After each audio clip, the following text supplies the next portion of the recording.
Well folks, here we are with the 55-inch LG A1. Now this has been slated to be one of the most, if not the most, affordable OLED in 2021. So please leave all your questions that you're looking for out of this TV, drop them down below, and I'll do what I can to try to cover all of this stuff honestly, instead of putting on airs and just showing you some commercial just for the sake of saying positive things. We're just going to tell you the truth. Nitty gritty, is it good or is it not? So smack a like on this video, because with that, we're just getting started.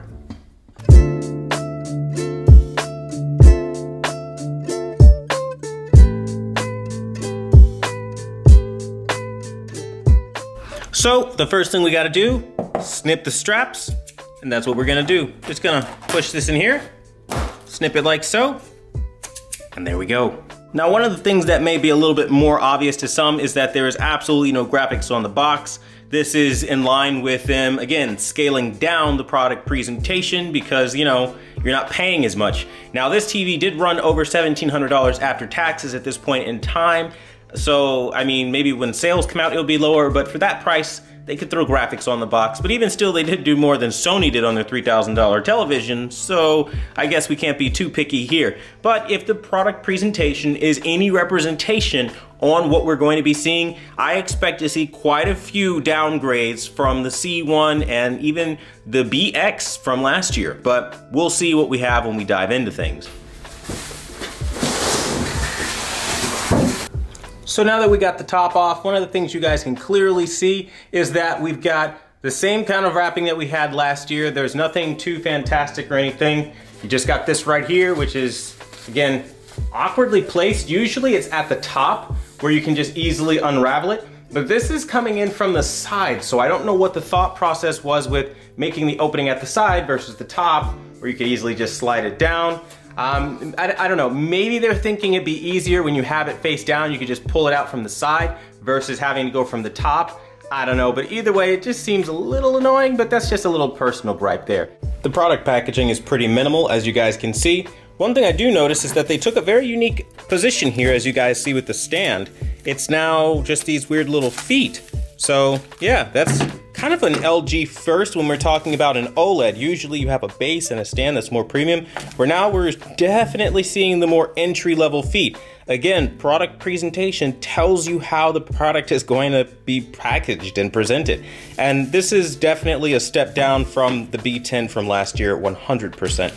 But it should be fairly simple to assemble, but I do like that the plastic is pretty minimal. There's not a whole lot there, so yeah, still beating Sony with their Road to Zero. Now, as you guys can see, you have the feet here. I mean, plastic and metal, so I don't know if you can see that, but it's got a nice little shine here. Cool to the touch. It's like a plastic and metal kind of thing, but still pretty cheap. But it feels nice in the hand though, I can't lie. Not a bad feeling here. Then, on the back, it says LG OLED. Oh, that's fancy, isn't it? Very nice. I don't think I've seen a single back cover say that on it, so that's kind of nice. And then, of course, there's the remote. It is literally the same remote that you're going to find on the C1, the G1, so nothing really dramatically different about the remote here. It's the same remote that they have. So, yeah, all in all, it's fairly comparable in a lot of ways. I mean, I still don't like how tiny the remote, like, little dial here is. It's gonna be a pain in the ass, but either way, you guys can see what it is. Now, to assemble a stand, it's stupid easy. Essentially, you have the legs. The legs will say A or B on them. I don't know how well you can see that, but here you see it. It says A on it, and all you're gonna do is line that up with the A that you'll find literally right here. It'll say it right there on the TV. You want the metal side facing you, so this little brushed metal piece, you want this side facing you, and then all you're going to do is find where it goes, put it where it goes, and it drops in. Then from there, you take your screws, and then you sink them in your screw holes. Very, very simple stand assembly. Now, a special note about the stand assembly at first, you'll only see these screws that go right here underneath on the side. You have to look carefully because there's a hole in here, and that is where your remaining screws, you see them right here, you're gonna sink your screws in those holes right in there, and that's how you finish the assembly. Now, one of the things that's immediately extremely apparent is that there is a pretty decent anti-glare filter on this, But this is kind of typical of cheaper TVs. They use a semi-gloss coating because the more reflective clear coat is probably more expensive to produce, and so it ends up looking way cheaper than something like the C1. It looks like a budget TV, to be honest, because it's like this almost matte finish with how, as you can call it, semi-gloss it is. It's not really semi-gloss so much as it looks more matte than anything else. I personally don't like it. I rather have all the reflections in the world and have like a clear, luxurious looking screen, but that's a personal thing. I hate matte finish. I don't think it looks good. It kind of brings down the vibe, but that's just for me. But I'll move out of the way so you can see the light behind me.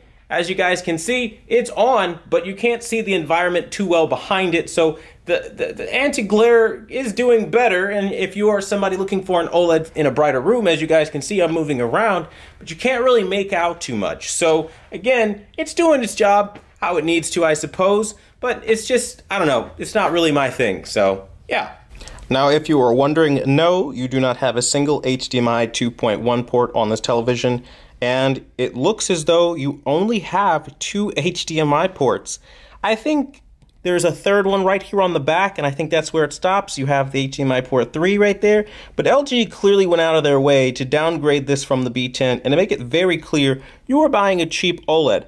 I don't know what the point of that was. It really just seems like they're just spitting in people's face just to do it, because this is pretty unnecessary. If you're only going to include 3 HDMI ports, and they're not even HDMI 2.1, I don't know, man. You should have just not even released this thing, in my personal opinion, because at the end of the day, look at it. You only have 3 HDMI ports, HDMI 2.0.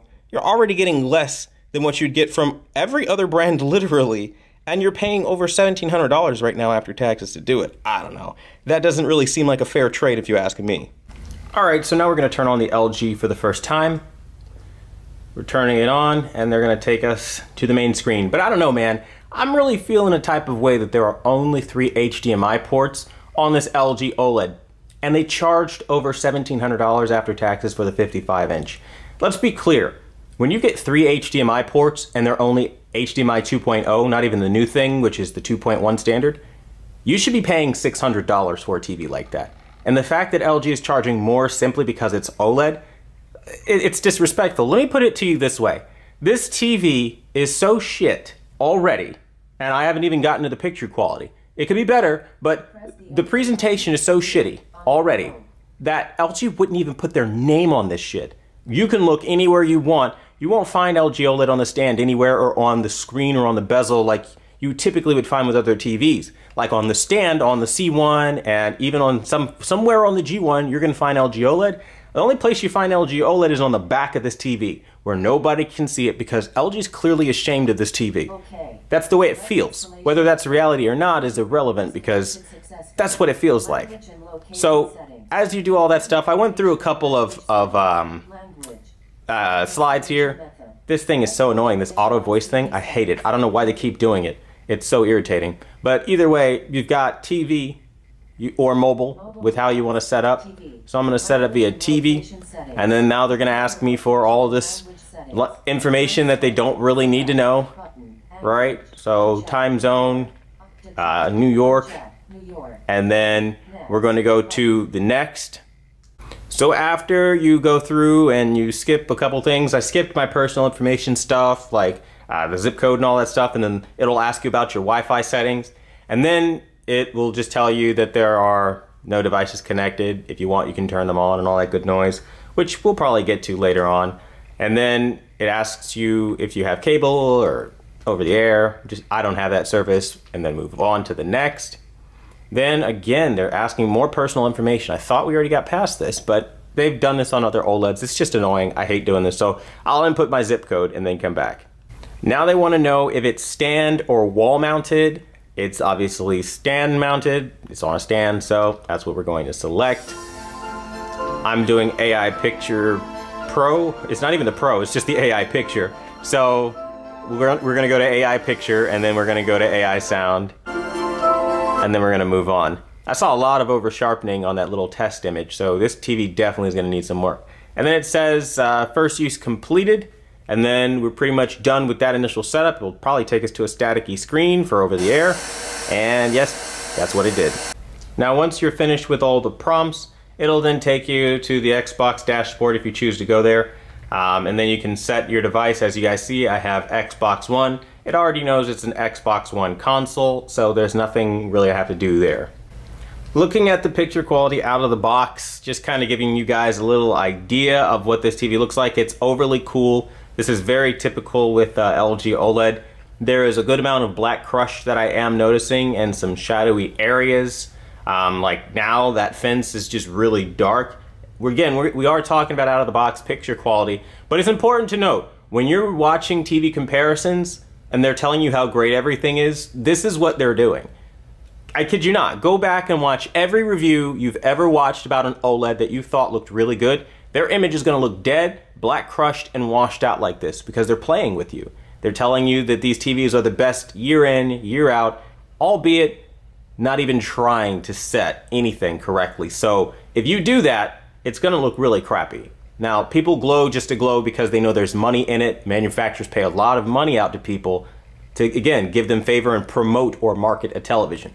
I'm not going to be doing any of that. I'm going to tell you straight up how this TV is performing. Out of the box, it needs some lemon pledge. So we're going to make some common sense adjustments, is what I call them, on my end. Now, I'm in HDR to show you guys that even in HDR, it doesn't matter.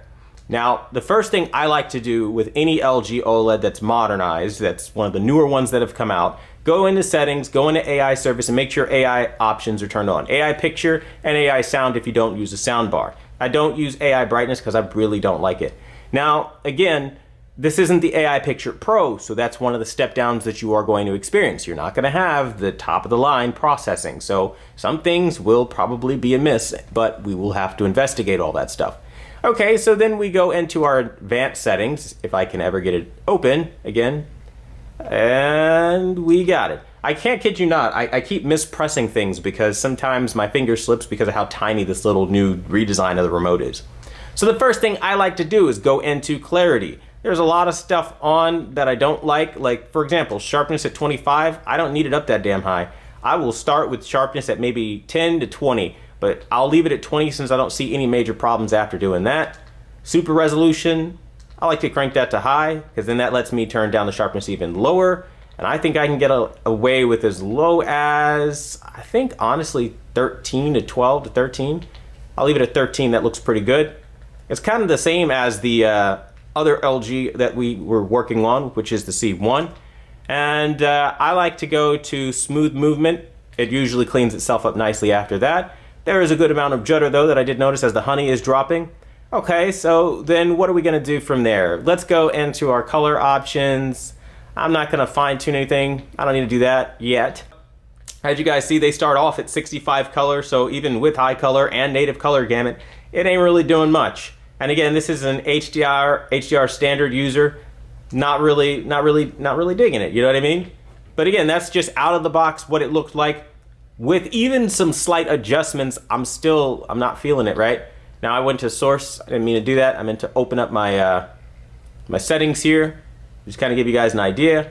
But there you have it, a very cool, ugly, bluish picture. This is what you're going to see on everybody else's channel. And the tone is gonna be something very similar to, oh my God, this is the best image you've ever seen. And they're gonna do this for every TV. A90J, A80J, the the G1, the C1, name an OLED, they're gonna do that. So as you're looking around and you're thinking you're gonna see something on these YouTubers' channels that's gonna really sway you, all you're gonna be hearing is them glowing. Now, one thing I will say to the credit of the A1 right here, it does have excellent shadow detail in HDR. So I'm not noticing any massive crushing, even though the settings are way wrong, right? Because out of the box, they're not getting it right. I am noticing that the shadow detail at the very least is acceptable, and that's something that you can take home as a real world benefit to you. One thing that's not really doing it for me is, again, the overall image is pretty dim for HDR. Normally you'd see a lot more popping and highlights. That doesn't appear to be happening here. Again, I'm just gonna open up Energy Saver so you guys can see as well. There's probably nothing done there, right? I mean, we are in HDR after all. I would hope they wouldn't turn on that kind of stuff. For Energy Saver, I think they moved it and did something stupid, if I'm not mistaken. Yes, they did. So for those that will be looking like the old way, don't do that. You have to go to support, and you have to go down to energy saving, and that's where you'll find energy saving if you want to turn that off. And as you guys see, it's off. And we also have the ability to turn the screen off, which again, that's really nice, but that's where you find that feature. But now let's go over your picture presets that you're gonna have. You're gonna have Vivid, Standard, Cinema Home, Cinema, Game Optimizer, so that does kind of retain over. You still have that feature, which is a nice benefit. And then you have Filmmaker mode. All right, aspect ratio, you have 16:9, original, 4:3, vertical zoom, and 4-way zoom. Then you have auto, and for JetScan, you have auto on or off. It's on auto right now. Then we go down to the advanced settings, and under brightness, you have everything like you would before. Your OLED brightness, which is essentially your OLED light, changes the brightness, contrast, the difference between, you know, black and whites, bright levels, dark levels, that kind of thing. Contrast, difference between light and dark images. So if you find something clipping, the best way to fix that is to turn down your contrast, basically. Screen brightness, this is basically the digital black level of the image. It can either make things really hazy or make them really dark and crushed out. Auto dynamic contrast, that's just a dynamic contrast feature. You usually want to turn that stuff off because it usually ruins the image substantially. HDR tone mapping on, that just makes your picture look better. Honestly, if you turn it off, I'm pretty sure it's gonna look like garbage, which it does tighten up things quite substantially, but at the same token, I am noticing that I do have far less in the way of brightness, and that's the whole point of HDR really. So you get a more accurate image, but you also do sacrifice a bit. Though I wonder if I turn off dynamic contrast, if that does fix it, which of course at that point, dynamic contrast does fix it. So again, with HDR tone mapping, you just kind of have to keep that in the back of your mind, that with it off, this is what your image looks like. I don't really like that, not for the contrast, dynamic contrast off, but again, this isn't a settings video so much as just kind of explaining what things do. And then for peak brightness, you have high, medium, and low. I don't recommend you change it to off. Some people might do that. You do that, this thing is gonna get really dark, as like now. This TV really is struggling for brightness. That's one thing I'm noticing as I'm moving around.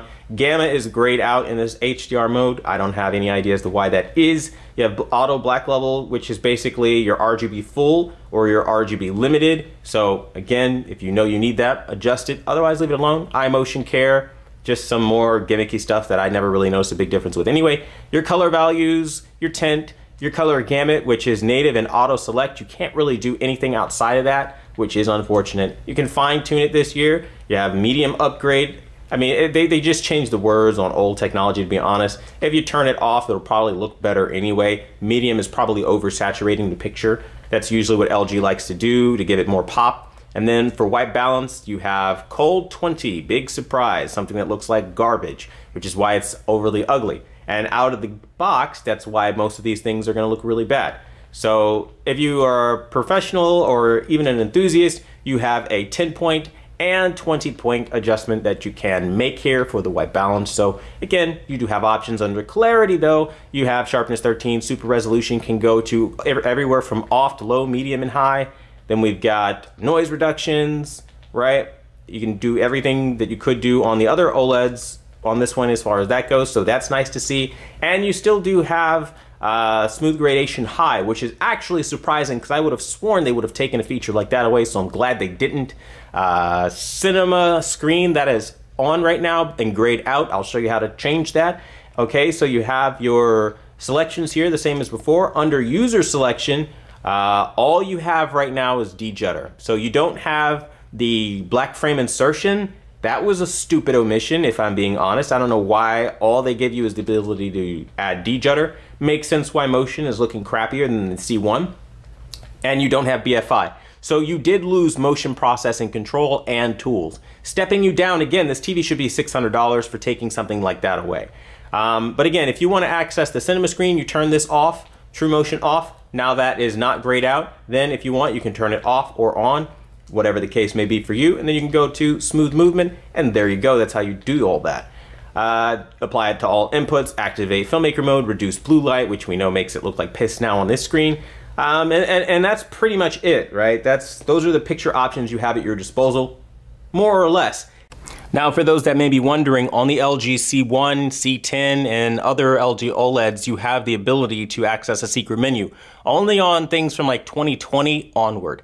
But a lot of people probably will wonder, does this TV have that same ability? I know it's been downgraded substantially, but what are the upsides? Well, the upside is that if you go with your magic remote that comes with your TV and you type in 1113111, you will access the secret menu. Now, I didn't do it fast enough, but we'll just do it faster here. 1113111. And it will pull that menu up, as you guys can clearly see. And here you can change various aspects of image quality to the parameters you're looking for, most notably the colorimetry, where you can go in and force it to BT 2020. That will give you a substantial uptick in color that I think this TV will absolutely be needing, albeit you will have to do some work to get the picture where you need it, but the option does exist, so it is something that I did want to point out. And albeit for HDR, it's I don't know, I'm not impressed. I'm not. So far, I think this TV has a long way to go as far as creating the image I want. I will say that it's not the worst image I've ever seen. Obviously, it's an OLED, so it's got to be some kind of decent. The shadow detail, I'm impressed by, to be honest, considering what they've taken away. Motion isn't as bad as Sony, by the way, even though this is their cheapest and most entry level. So even though I am having problems with, you know, a little bit of judder here and there, it's still nowhere near as bad as what you're finding on the A90J or A80J. And that is something I'd be remiss if I didn't tell you, because you're paying way more for those TVs and you're getting way worse performance. I think it's clear this is aimed towards somebody who only watches movies or uses 4K 60 and doesn't really have a whole lot of devices to hook up and doesn't really care about having HDMI 2.1 or even 4 HDMI ports, because that's really what we're looking at right now. Now, something that's super unfortunate about the LG A1 is that you don't have the ability to adjust your feet positioning. So if you need that, you're basically up, you know, it's creek without a paddle, because it's either a wide media console or bust. So that is something you have to know before you buy this TV.